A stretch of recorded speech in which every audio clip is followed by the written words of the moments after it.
Steve Evans. What you have just seen is one of the most spectacular drag racing incidents in recent memory. It was R.C. Sherman living one of the most frightening experiences that a funny car driver can have. A car completely and totally out of control.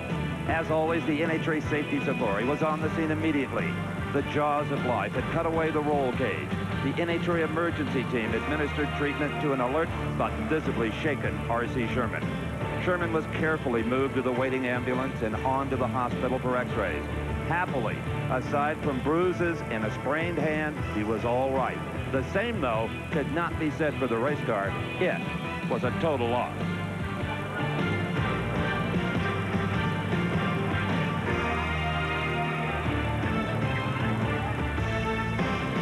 In replay, we see R.C. Sherman of Maryland in the near lane. This was qualifying for the Citgo Cajun Nationals in Baton Rouge here at State Capitol Dragway. Sherman's car slowly veered to the right, out of the racing lane, into the marbles, the loose rubber. There it lost traction. It headed to the left. Sherman trying to regain control, but it is not to be. He appears to have come very close to the wall, maybe have brushed it. Suddenly a right turn, throttle wide open into the rail. The body exits the machine, the parachute lines acting like an umbilical cord to the chassis as Sherman tumbles down the racetrack.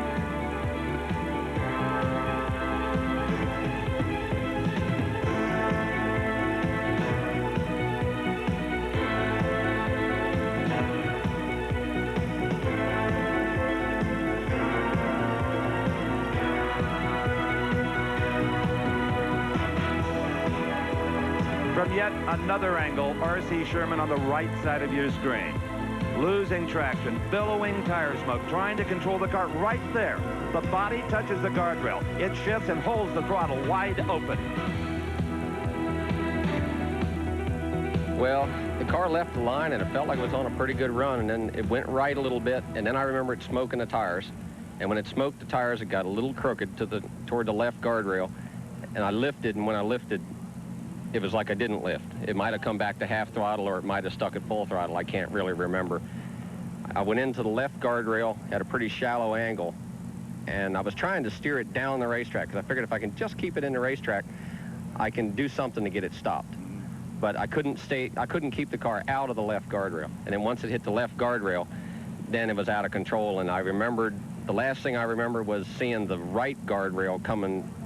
When I look out of the windshield, I saw the right guardrail coming straight at me, and I knew I was flying. And I said, this isn't going to be pretty. And then I don't remember a thing after that until they were trying to get me out of the car.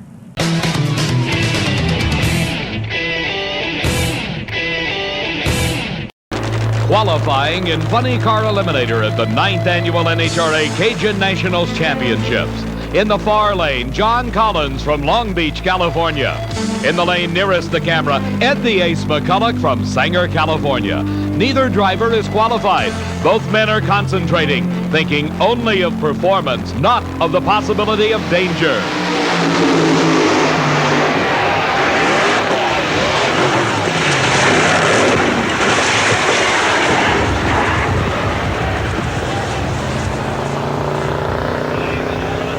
An incredible crash. Ed the Ace McCullik climbing out of the wreckage of his car. There comes John Collins crawling from underneath the remains of his vehicle. And in the aftermath of the most spectacular crash we've ever seen, both drivers seem to be okay. Let's take a second look at this almost unbelievable turn of events. In replay, we see both cars leave the starting line side by side. Then, for some unknown reason, McCullik loses control and slams into the side of Collins' car, forcing McCullik's machine onto the top of the guardrail on the far side of the track. Collins turns over like a turtle. McCullik, sliding upside down, crosses back over the track and slams head-on into the guardrail, the fuel tank exploding into a ball of flame which engulfs both cars and both drivers.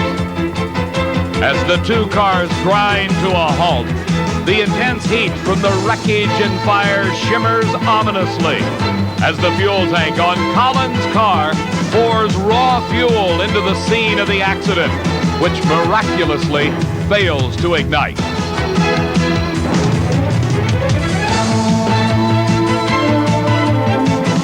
But as the shock wears off, the drivers meet in mid-track. To our relief, we see that both are uninjured. Steve Evans was there.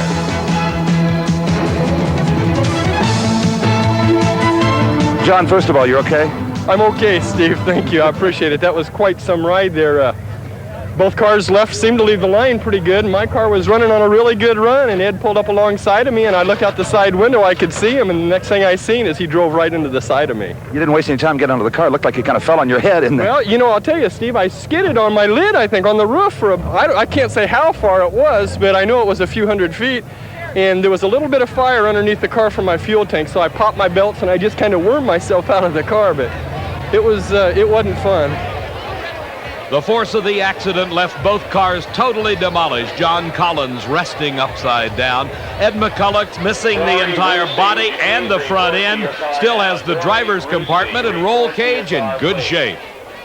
Well, Lace, the thing that drag racers dread the most is a two-car incident like that. And first of all, you're okay? Yeah, I'm all right, Steve. I don't know, I really don't know exactly what happened. I mean, the thing, you know, it squirted on out there okay, and I mean, it made a right-hand turn, and I mean, when it left, I mean, there was no correcting it. Yeah, I don't know. John's okay, by the way.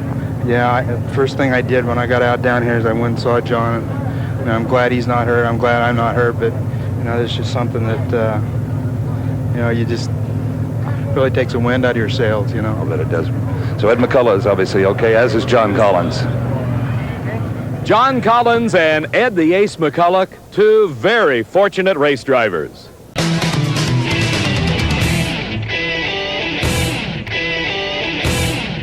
Austin looks over, makes sure the other car is ready. A little hard to see the Christmas tree of Memphis, so he brings him in.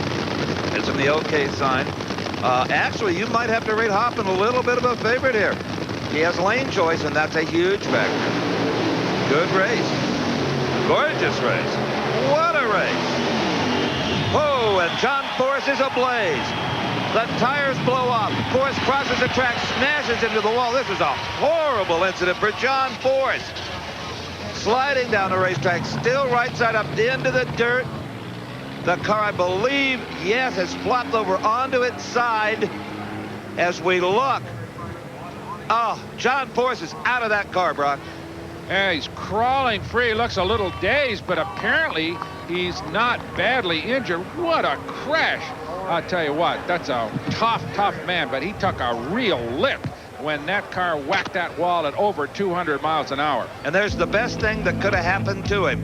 You'll notice in replay when he hits the wall and strips the body off of the car, it continues to burn on the racetrack as we speak. Let's watch the race.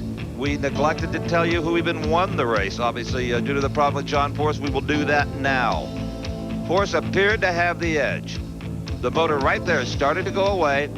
Then it broke the connecting rods. Hoffman wins by several inches at best. The car immediately lights up. Usually it takes a little longer to build this kind of an inferno. Here you'll see the tires blow off of the car right there. The parachutes are useless in all of that heat. It is now, right there is really where the second tire came off. It is now dragging on the chassis. He has very little steering. Hoffman, fortunately, had both parachutes out. He has a horrible opportunity to watch John Force hit that wall so hard, the car turning completely around backwards. There you see the hulk of the car coasting to a stop. A testimony to the way builders like Murph McKinney and other pro drag race car builders construct these machines. The roll cage stays intact, the engine's in the car, and apparently Force is okay. Let's take another look from inside the cockpit. 200 plus miles an hour, suddenly the cockpit is engulfed in flame, and all that saves John Force is his fire suit. Well, hard to believe after what we all saw, but John Force, he's in the ambulance, but pronounced pretty fit considering what you went through. Yeah, Steve, I feel good. Them safety safari guys, I love them son of guns. I couldn't believe it. She was backwards, and I still had fire, and then I realized there was no body, and they were right on top of me, but then she rolled, and I couldn't figure that out, and just kind of climbed out, but pretty exciting day. But we got a brand new spare one in the trailer and one by Pluger being built. They ain't putting us out of the deal. And the rest of them guys, we took an 800 points lead, and that's what it's all about. Who else but John Force would worry about his points lead after crashing at 250 miles an hour? What a man, what a character.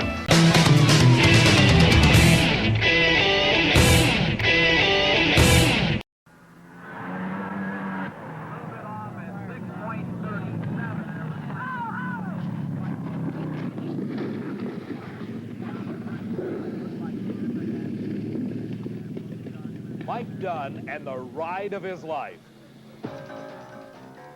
It's almost unbelievable the intensity of the fire. The parachutes vaporized. The right rear tire explodes, shattering the fiberglass body. From another angle, you can see that right rear slick explode, breaking the body in half. The car thunders into the net. First, the initial contact, then thrown sideways into the second net. The car, ensnared in the nylon web of the catch nets, comes to a sudden stop.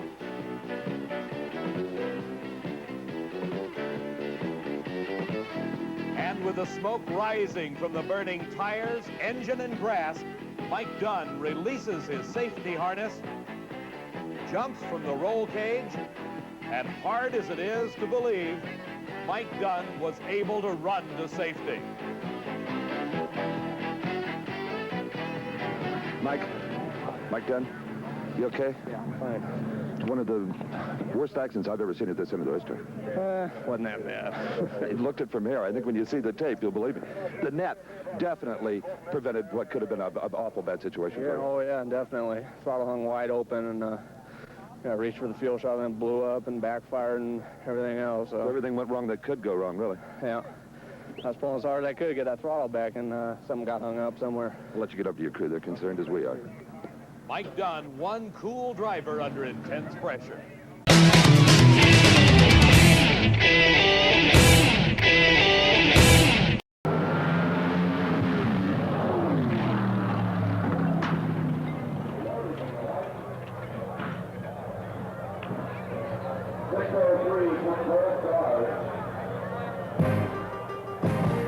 Mike Dunn driving Roland Leong's Hawaiian Punch Special.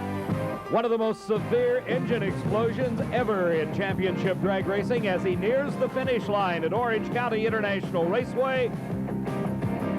A puff of oil smoke coming out, and then the engine explosion that demolishes the car. Mike Dunn, encased in the roll cage, takes the ride of his life. The engine explosion blowing the fiberglass body to bits as he crosses the finish line at a speed nearing 200 miles an hour. The car heads for the guardrail. The engine, no longer in the chassis, begins to roll out towards the front wheels. The fire starts again. Dunn hanging on for dear life at this point as the car, having a mind of its own, bouncing like a bucking horse in the shutdown area. The motor getting onto the front wheels, coming out, and now the car starting to turn over and continuing to do a series of snap rolls.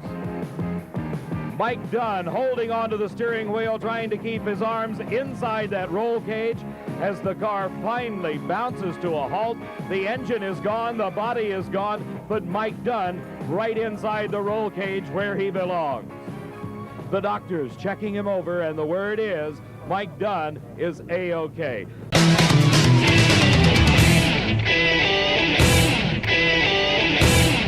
And in the far lane, Chuck Etchels, his pockets aren't very deep either. That's another team that runs very lean and has to be very careful with all of their parts and pieces. Right now, they put it all on the line. And even though Johnny West may not have a lot of spares, I guarantee you everything that is on the car is first rate. And I can tell you one other thing. Johnny West has run 560s on every run, so Etchels knows he's going to have to go down and turn the wind light on.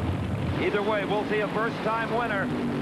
Johnny West hard into the wall. Etchels goes on to win it, but Johnny West has suffered severe damage to his home-built race car. The body is torn off the right side. He continues to make contact with the wall. He better stop that car. This racetrack comes to a very abrupt dead end. There's a highway on the other side and a wall. Oh, this is not going to be pretty. Oh, what an impact. That is the driver's worst nightmare. Hitting something like that so solid. Johnny West is in big trouble, obviously, at the end of the racetrack. NHRA Safety Safari immediately on the scene.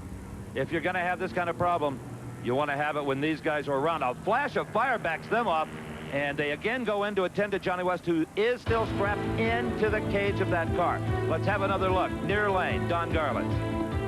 Watch this car carefully and watch the right rear tire. You'll see some sort of liquid get under it as it passes through your screen, and the car immediately hits the guardrail. What a tremendous impact. I personally feel that Johnny West was knocked out at that moment and no longer knew what the car was doing.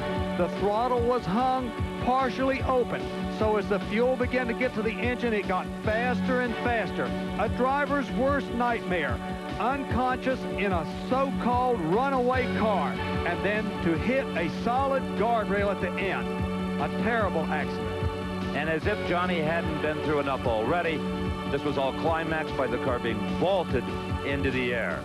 Emergency workers, NHRA safety safari, raceway park crews on the scene, clearing up the debris, but more importantly, attending to Johnny West, who is still in the car.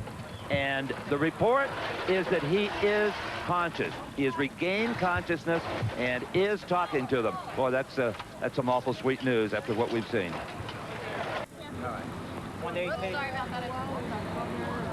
Back at the Summer Nationals near Englishtown, New Jersey, Johnny West's racing luck just ran out.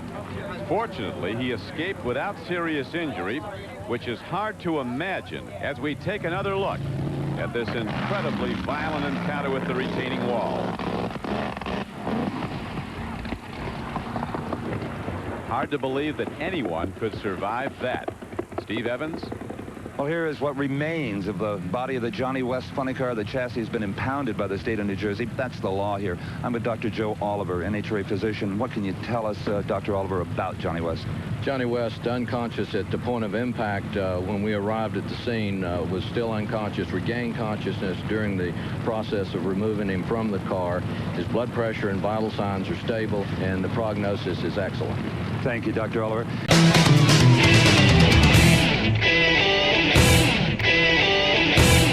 And the weekend packed with excitement.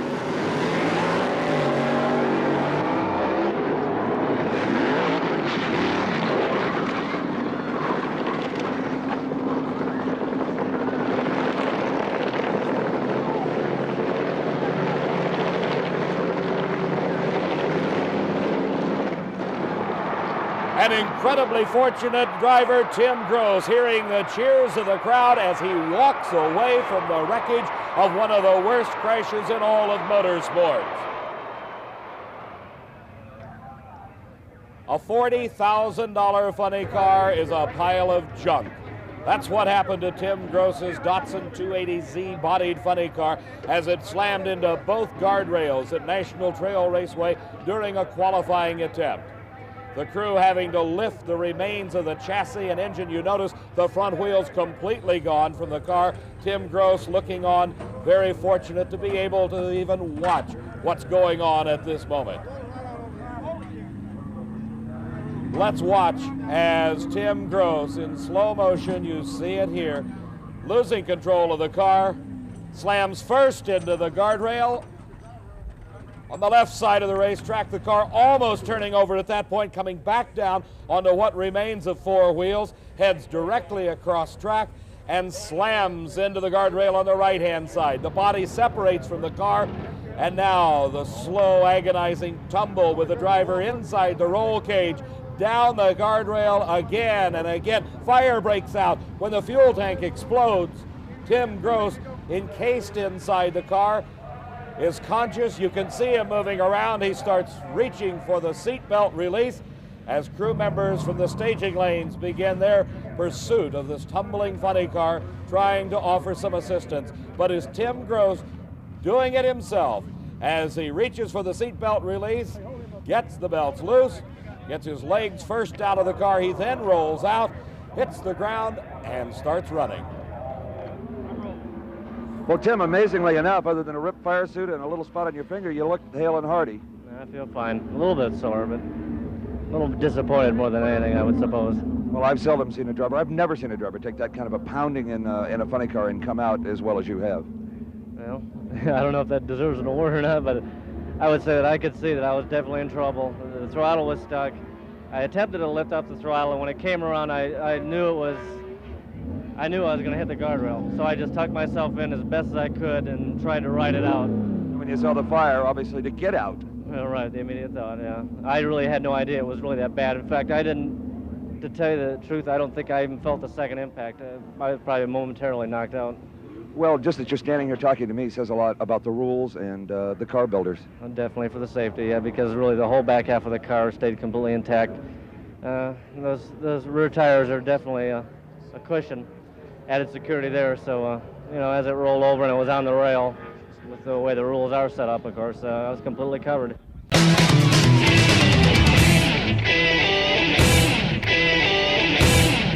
Tony coming in from the top rope here, all right.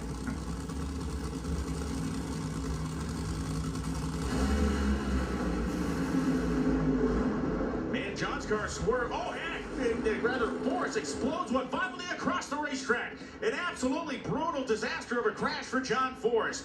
The car exploded, it blew the body off it, and it came across the racetrack and made violent contact with the left wall. It is skidding to a stop now as the NHRA Safety Safari has already mobilized itself to respond at the top end. Boy, that is as bad a one you're going to find out here. Yeah, anytime you have a lateral impact on the wall, that is really the toughest hit that a driver can take. There is padding. There is a series of padding that is located within that roll cage, but you'd prefer to go head on or, of course, even back first, because there's part of the chassis that could absorb a lot of that energy. The tire can absorb some of it, but that is a hard impact. I'm sure that Safety Safari is going to look at John. It seems like the fire has sustained itself. That really shouldn't be a concern. The concern is going to be to look at John Force and to make sure that he shows some signs of being conscious. I think it's important to point out that John had control of this car when it was spinning the tires. It was sashaying back and forth, but there are a couple of things that really stick out. The explosion happens right at the finish line. There's no parachute deployed by the driver at the finish line. There is a safety shutoff system. There's no parachute deployed at a quarter of a mile. And of course, during the explosion, it really limited the driver's view. It appeared to be a chance that John, even after the explosion, after it goes to the right, could have controlled the car to head into the sand trap. However, without that visual, he wasn't able to drive the car. And we watch this, and the car makes this kind of long arcing corner, and it carries almost all of its 302 miles an hour that it came across the finish line with to that other lane. We can see the course correction really made here, but as you pointed out, Tony, it's a face full of fire now. And John's instincts were 100% right. He was still driving the car, but once the body lifted and impeded his visual, which is by design, those tethers have to keep the body on the race car. You want to keep the fans out of harm's way. The driver is going to accept some of that risk. It did limit his view, but that you saw after it started to veer to the right, his instincts pointed him in the right direction. However, because of the explosion, it just made that hard impact on the left side of the track. The chromoly steel cocoon that these drivers sit in, they have a protective shield to try to keep as much debris and fire off of their extremities as well. As you can see now, John Force is exiting the vehicle with the aid of the Safety Safari.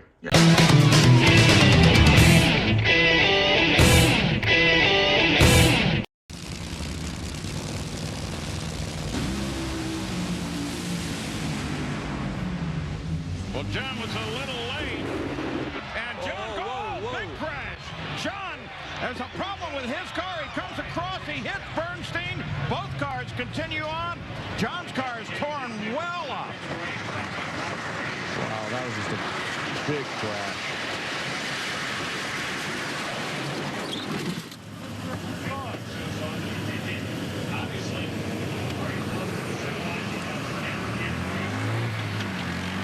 That's frightening. You saw John Force's car comes down here with just the motor, and there is where the seat is, back in behind the wheels. Safety crew is there. His wife watches on from the start line. They're trying to get that car around to where they can get to John and hopefully get him out of that car. Those cars are made to break apart at a hard impact right at the motor plate where it did, but still, that's a hard impact. Kenny, the kind of an incident that nobody ever wants to see. Cheryl comes over to join Kenny. What were you aware of in your lane? Everything happened so quickly. Well, what I recall everything, I was going down there and I was moving towards the center line. The car just kept moving that way, and I was fighting it hard to bring it back, and then it kind of just stuck right there on that center line to the right of it, just a taste. I may have got across it, I don't really know. Yeah, and I got, thank you, Snake, and about the time I got to the finish line, I lifted and reached up and hit the chutes, and out of the corner of my eye, I saw John's car coming towards me and just collected me, and then everything just went black at that point in the sense of couldn't see. He hit us, my body came up in the air, and I ran through his body and my body, and then the next thing I know, I'm coming out the other side. I see John hit the wall really hard to the right of me, and then I go past him, and I'm trying to, at that particular stage, keep my car under control from hitting the wall too. And then I got under control and just coasted down there and stopped. And then all of a sudden, on my right-hand side, his chassis goes past me and goes off the end of the racetrack, and I don't see anything but the front half of the car. So I realized he's obviously back behind me somewhere. So that's what I recall. Anyway, when something like this happens, and I know it's just happened, does it make you soul search and say, what in the world am I doing out here again? Well, we're race drivers, and we all think about those things. I mean, there's not one of us out here that doesn't think about that, and you think about those things. And what you have to do is in a few days look at it and tell yourself, do you still want to do this? Do you still enjoy doing it? Do you still have the confidence to do it to that degree that it takes to win out here and to be a champion? And you got to understand, we all respect these race cars. We know what they can do to us. We realize what we're doing for a living. Many people think it's a hobby. It is not a hobby. It is a business, and it is a life-threatening business every time you go down the racetrack. So you have to combine yourself and think about all those things. And at this stage, you know, that's what you do, and then you decide whether you're going to go do it again. I look at it like sometimes when bad things happen, and I know, and I'm praying that John's going to be okay. I hope that everything there is going to be 100% for him. He's a great guy, a great person, a good friend of mine, and we'll just see how things go. Thank you. Thank you. And there you see, as they have him loaded, foot.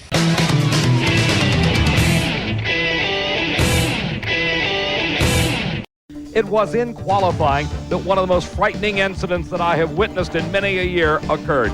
It was in the first session on Friday. Caminito's opponent was forced to shut off at the line. Jerry had a great run going. He actually ran a 5:40, which held up for the 13th spot. But as he neared the finish line, take a look. Inside the circle, that is the spill plate in the rear spoiler system. It actually ripped off the car. The change in air pressure downloaded the right side of the car, which blew the tire, sending Caminito into the guardrail. Jerry Caminito impacted the guardrail at about 270 miles an hour, the fastest any race car has ever hit an immovable object. Jerry was airlifted to a Memphis hospital. He is reported in critical but stable condition. He is conscious, talking to his doctors. It'll be a good 10 days before a confirmed prognosis can be released. We wish him the best. Our prayers are with Jerry and wife Marion.